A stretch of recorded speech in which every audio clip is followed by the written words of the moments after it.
I hear a lot about ADHD for accommodations. I get a lot of students asking me about that, but I didn't know that anxiety and depression were areas that LSAC might grant accommodations. Is that something that you've been seeing quite a bit of? Yeah, I see that a lot. And I think these days people are probably more kind of stressed out or pressured than ever.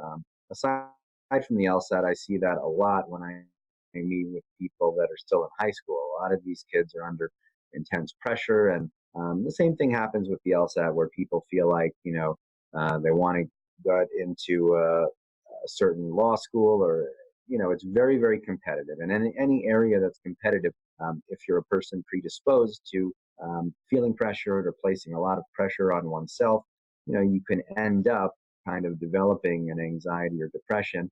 And it's certainly not the case with any of these diagnoses. It's certainly not the case that everyone with ADHD or everyone with a learning disorder or everyone with anxiety or depression needs accommodation. So that's not the case.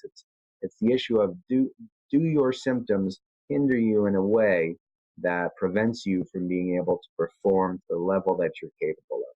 So if the answer to that question is yes, then you are a person that will have a pretty good chance and should actually have accommodations. And the underlying issue of why you would need accommodations really could be any number of things, but we always come back to that issue: is, are you being hindered substantially enough in order to require these interventions? Right. So the idea is kind of to re-level the playing field back to what it should have been in the first place. That's exactly what it is. And that, when we talk about why accommodations exist, we, really talk about things like the Americans with Disabilities Act, which basically states that people with disabilities should be judged, as you said, on a level playing field. They should not be hindered by whatever disability they have. They also shouldn't be having an advantage over other test takers.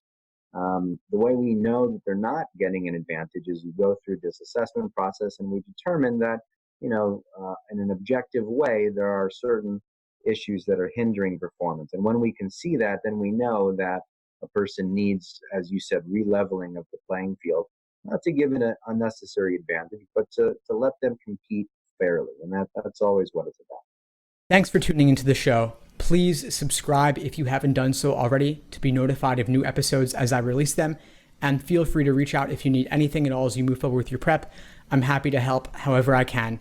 In the meantime, I wish you all the best and take care.